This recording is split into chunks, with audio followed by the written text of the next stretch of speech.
আর 112 টাকা নয়, পুলিশের মাইনে অনেক টাকা, কিন্তু পুলিশের এই চরিত্র একই রকম রয়ে গেছে। আসলে পুলিশ তো কিছু করে না, পুলিশ তো সরকারের অঙ্গুলি হেলানো চলে, সরকার যা মনে করে পুলিশ তাই করে। আজকে দেবমাল্য বাগচিকে যেভাবে রাতের অন্ধকারে অত্যন্ত নক্কারজনকভাবে গ্রেপ্তার করা হলো, এটা একটা ওয়ার্নিং।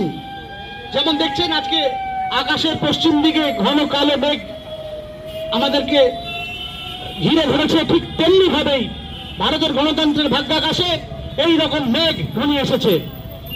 যখন আজ থেকে 7 দশকের বেশি আগে সংবিধান রচনা হয়, আমাদের সংবিধান প্রণেতারা 19-এর ক ধারা প্রণয়ন করেছিল। কেন?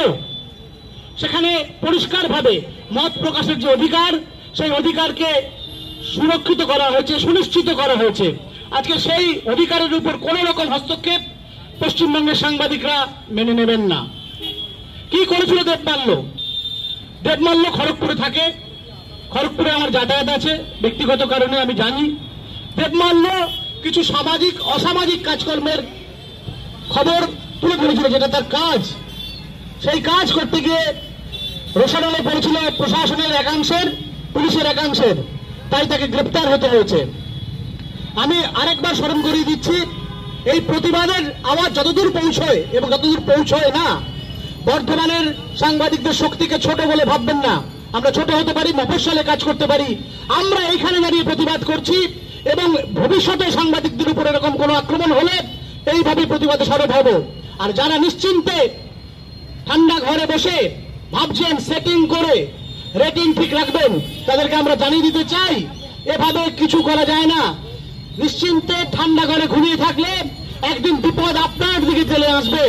একদিন সেই কবিতার মতো, নাজিম হিকমতের সেই কবিতার মতো, একদিন দেখবেন সবাইকে নিয়ে গেছে, যেদিন আপনাকে নিতে আসবে সেদিন আপনার হয়ে প্রতিবাদ করার জন্য আর কেউ অবশিষ্ট থাকবে না। আর কলকাতায় কিছু আছেন, আমাদের মহানগরে মহামহোপাধ্যায়রা রয়েছেন, তাঁতির বাড়ি ব্যাঙের বাসা, কোলা ব্যাঙের ছা, খায় দায় গান গায় তাইরে নয় রে না। তারা সিলেক্টিভ প্রতিবাদ করেন, কখনো কখনো প্রতিবাদ করেন।